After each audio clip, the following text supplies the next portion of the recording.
Hey, listen, and welcome to A Link to the Filmcast. I'm your host, David Reese, in the show where we adventure across the realms of Hyrule and the silver screen.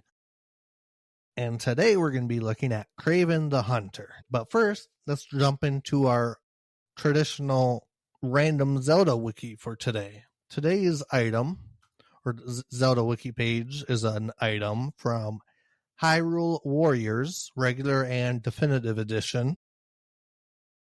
And it is Sia's staff. Sia is a great character introduced for the Hyrule Warrior franchise.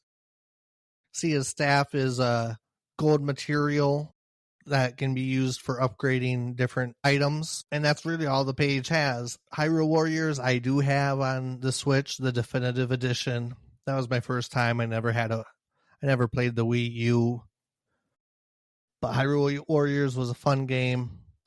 It's funny. On the wiki page, they have a little disclaimer about non-canon information since the game isn't technically canon, and they kind of want to differentiate canon on the Zelda wiki page. Well, I don't blame them. There's side games and licensed games that have different timelines and characters and places, so I'm not gonna get too hurt over that. It's fun. I like the side stuff too, like Linkle was introduced in Hyrule Warriors, and I'd love to see her come back and get lost again, her and her cuckoos.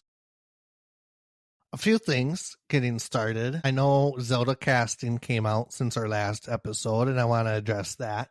So after our main story, I'll have a little segment on that, and we'll actually, moving forward, I'll start doing timestamps in the episode. So if you want to look at the show description, you should be able to see the timestamps if you want to skip ahead to different sections on different topics. Also, I know I haven't been meeting my goal every other Monday.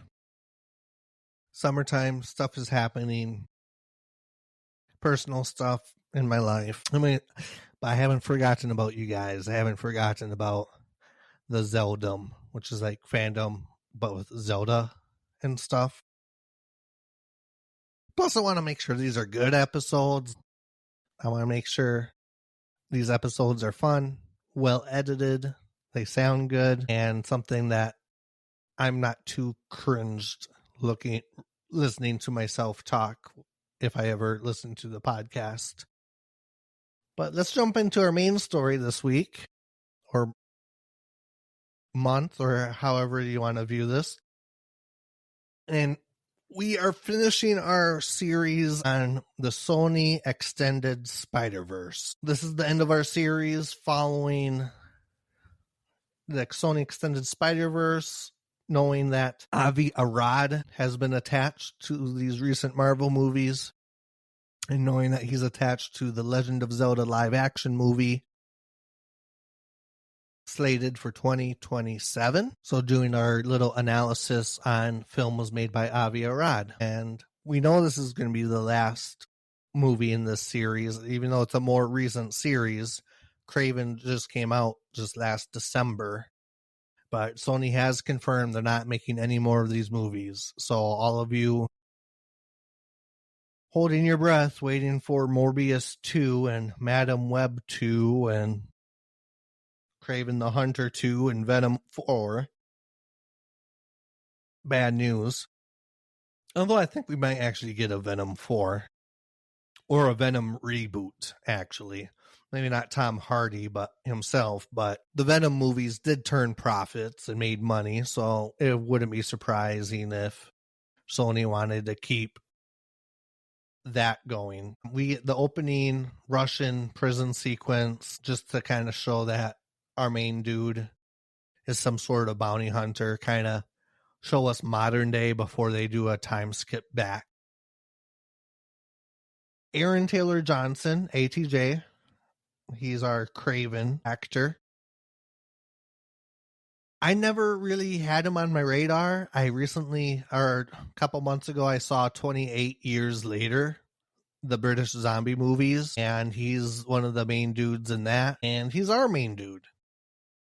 As an actor, I think he does pretty well, but you can only work with what you got. He's our main dude. We have Dmitri and Sergei, the Russians. And then we have our Calypso character with tarot cards and CGI lion, blood transfusions, Russian crime cartels, crime syndicates, bounty hunters, face cam recognition, all the same stuff as before. Literally, the face cam recognition stuff is from like Madam Web, so they've already tried this before. This is another movie I don't want to go over this, just broad strokes, kind of like a painting, like a well done painting, like Expedition 33, Mona Lisa, whatever you want to put painting in perspective for. A lot of the special effects in this movie, like the trances when he's getting his powers, the betrayal of characters, I don't know. The movie was hard to watch, I'll be honest. Not hard to watch, but hard to stay engaged and like invested in the movie. As I'm watching the movie, I'm wondering, why do I care? And am I just negative? I'm probably just a negative Nelly, but I don't know.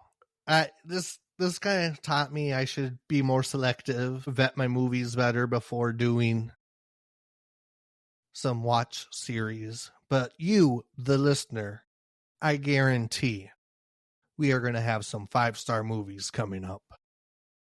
I have a few ideas and I want to hear from you. What movies do you want to go over? And if they're big epic movies, I'm not afraid of doing a 2-parter or super long episodes. I don't care. I know my episodes typically run 20 to 30 minutes right now, and maybe that works just well for some people, but some people might like longer episodes, longer content, and maybe shorter ones. Who knows? I did think Rhino was kind of cool until we find out he was really just kind of a cookie cutter villain. Some of the effects, like the tough skin, was cool, but the slow-mo guy, I forget his name because I didn't care. Slow-mo guy probably did the most stuff, going around getting people in slow-mo. He was kind of more intimidating as the bad guy. So obviously, let's talk about the metrics. Why did this movie, this was the last nail in the coffin for our Sony Extended Universe? Well, Letterboxd gives it 2 stars. And those are the film critics, people. Rotten Tomatoes, the critics gave it a nice crisp 15%. But the fan meter, the popcorn meter, gave it a 72%. Not too surprised. There's a lot of action sequences, and if you don't think about it, it's kind of a ride. And IMDb gives it a nice 5.5 out of 10. Box office, this was a flop. It was only, budget was only, these are millions of dollars. I can't even fathom how much money that is. The budget is around $130 million, and it only brought in $62 million, so less than half. So no more of these movies. Sony's probably done scraping the bottom of the barrel for what kind of characters they want to make movies out of. Villain or hero. Because I believe Kraven was a villain in the comics, and now they're trying to make him a hero. I don't know. They're not doing a Spider-Girl movies with the Spider-Women that we saw in Madam Web. And they'll probably do Venom, like I kind of alluded to earlier. They'll probably do a Venom requel, what they call it, like a reboot and a sequel. So they're bringing the IP back, but not restarting the story. So why does this matter? Why did we watch these movies? Why did I sit through these movies knowing that they were bad? And why do I not care about them? Namely, I picked the series because Avi Arad is attached, and trying to see some insight of what may or may not happen for the Zelda movie. And I haven't really tied the bow neatly in all these episodes on how theorizing what might be done. And I expect that Avi's expertise isn't in story and dialogue writing. We have different writers for the Zelda movie. We're going to have Shigeru Miyamoto and Wes Ball attached to it. Actually, the writer for the Zelda movie is the writer from the Maze Runner movies and Kong Skull Island. So that gives me some hope. Maybe we'll do a King Kong. Maybe we'll watch Skull Island from the Monsterverse. I like some good monster movies. So we know the plot and stuff isn't going to be similar to these movies.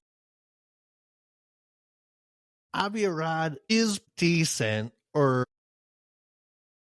passable for action sequences, and it's hard to know without being inside the production and knowing stuff firsthand how much of the campiness of the action sequences from these movies were due to budget constraints, shortcuts from Sony, the director, or the other producers attached. Or maybe they were just edited wrong.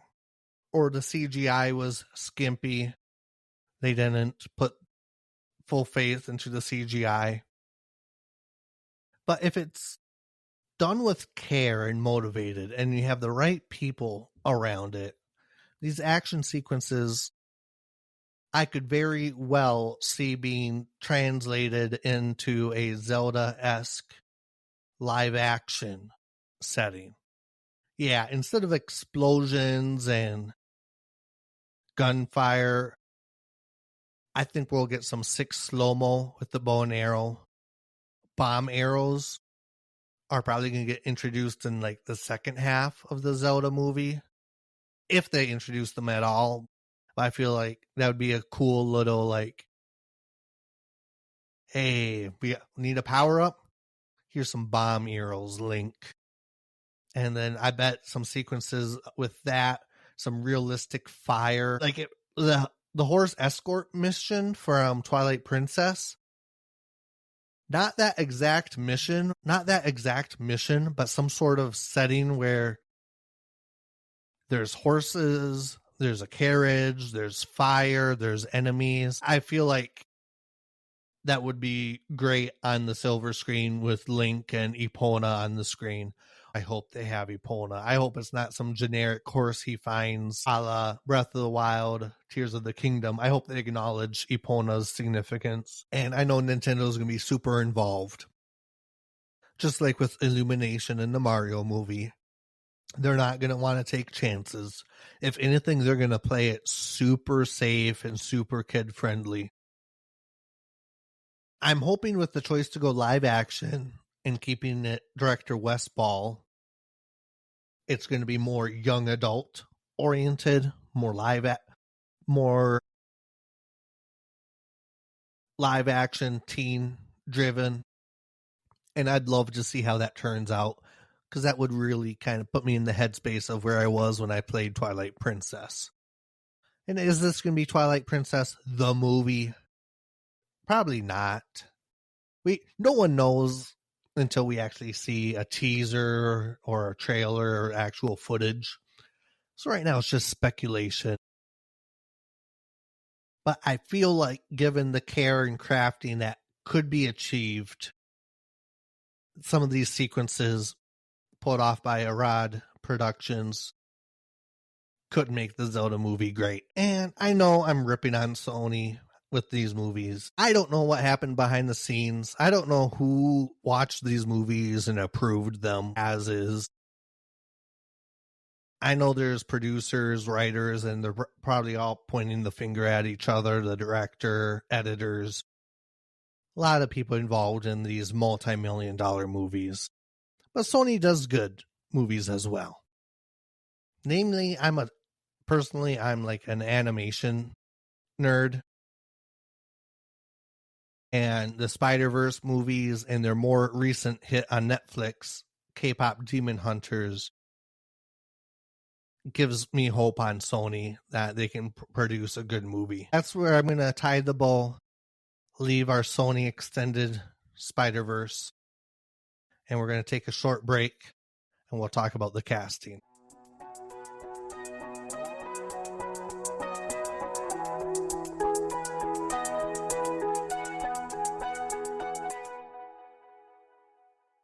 I got myself a nice glass of ice water, nice and refreshing. And we got our main characters for the Zelda movie. And not the main characters, I guess. The characters would be Link and Zelda, of course. The main actors portraying our main characters for Link and Zelda got casted.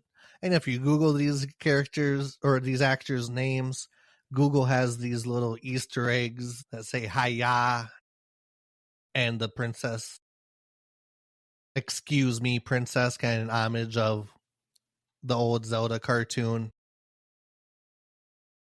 Let's talk about the first one. We got Benjamin Evan Ainsworth, a 16-year-old chap. I call him a chap because he's British, and he is probably most well known for being the voice of Pinocchio in the Disney Plus version, which may lead us to do a series on the different Pinocchio movies. We got the OG Disney's with Mr. Benjamin Evan Ainsworth, and then Del Toro's animated Netflix one, which actually got Best Animated Film for the year it came out. Other than that, he hasn't really been in many big stuff and probably more localized British productions. But I'm optimistic, willing to give him a chance. He's a teenage boy who can put on a wig or, makeup does wonders to really look like Link, the pointy ears. Those are just prosthetics you add on. Our other actor is Bo Bragason, 21, who will be portraying Princess Zelda. Most notably known from The Jetty and other British shows and movies that I'm unfamiliar with. Worth some research to see if any of them are worth watching for this podcast. She's a little older and she kind of has a little more projects under her belt. So there's plenty of footage of her out there. But like I said, she could be changing, getting better for this role. We can't just rely on their past stuff. We can focus on what they might be able to do in the future. Whatever the case may be, congrats to Bo and Evan. I'm optimistic. It's two unknown leads instead of relying on star power. They didn't cast Chris Pratt or whoever's the biggest actor of the day right now. They took two actors that probably earned their spots through auditioning, and they're giving them a chance to lead a franchise. Worth mentioning some controversy. There was a slight upset in the Zelda fandom for not casting a certain actress as Princess Zelda, but we have Hunter Schafer, known from the HBO show Euphoria, and a lot of people in the Zelda fandom believed she should have been casted for Princess Zelda, namely off of some pictures of her with her hair down and her ears almost pointed, giving a Princess Zelda look. Now, does looking like the character necessarily make you a shoo-in for the character? Depends on the producers. I bet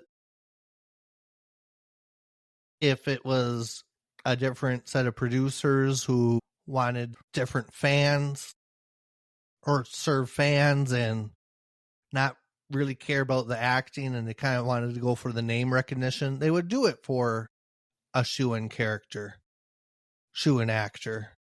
But I feel like they want to make sure there's more to the process than just picking someone that looks like the character. You always have CGI. You always can, modify the person, and that's not always ideal. That's expensive. But there's makeup, prosthetics. They didn't find a guy that was purple and had a big chin to play Thanos. They picked the right guy for the job. We don't know what the auditions looked like. We didn't know what the conversations behind closed doors looked like. Maybe planning for future installments.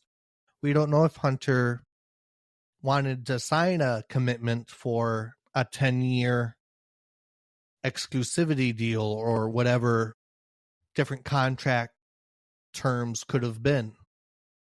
Say they want to do multiple Zelda movies and keep them on a leash or keep them on reserve. They also want to make sure it's not a person that is like our Rachel Zegler in Snow White. They want to make sure it's a person that actually loves the intellectual property, the IP. They love that they're okay with the franchise. They don't have to love it, but they can't hate it. And that was part of the negative press for the Snow White movie. You knew that actress hated the original Snow White.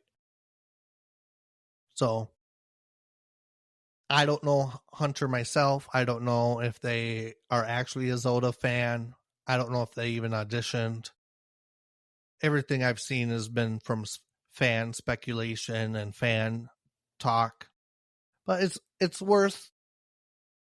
There's a controversy associated with their Hunter's transgenderism. Hunter transitioned in high school, and we know there's a cultural divide on the subject. So whenever it's a part associated with a person and people want to make it controversial, they want to make it a good and bad.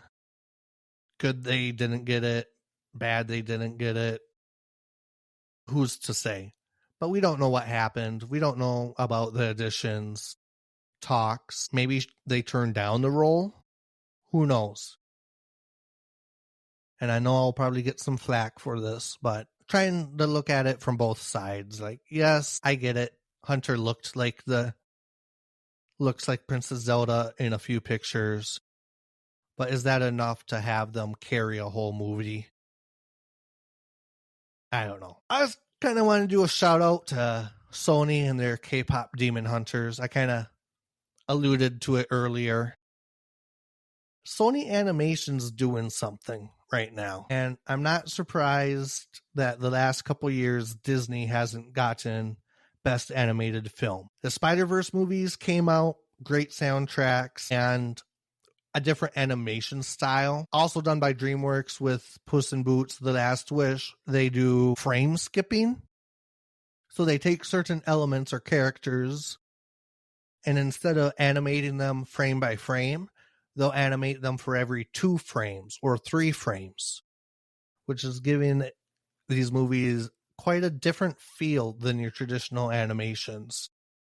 And then I also like how they're doing original stories as well.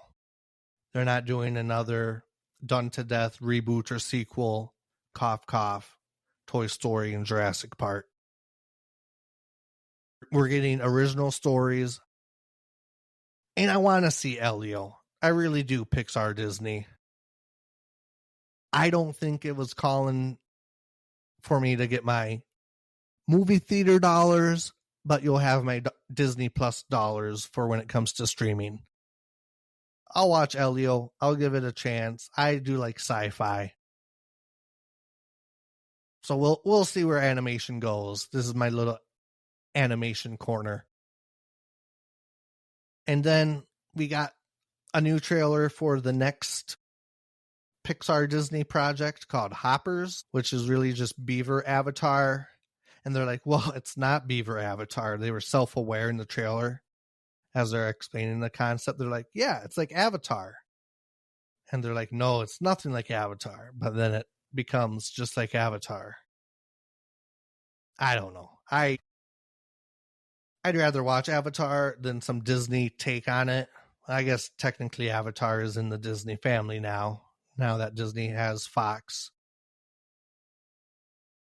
We'll probably do the Avatar movies. I like those. They're fun adventures. I could see you can make Zelda parallels or connections to them with themes and settings and plot points. I think I'm going to leave it there for this episode. Send your any questions to ZeldaFilmcast@gmail.com or use the send a message link in the show notes. Questions can be about Zelda, movies, life, or whatever you want. And that's going to be it for this episode. If you like what you heard, tell a friend and leave us a review. I am on X at ZeldaFilmcast, and next time we're not going to be doing a movie. I want to take a break from movies, and we'll be looking at a subject I'm highly critical of. We will be talking about Zelda villains and what makes a good villain for both movies and video games. Thanks for listening, and as always, may the Triforce be with you.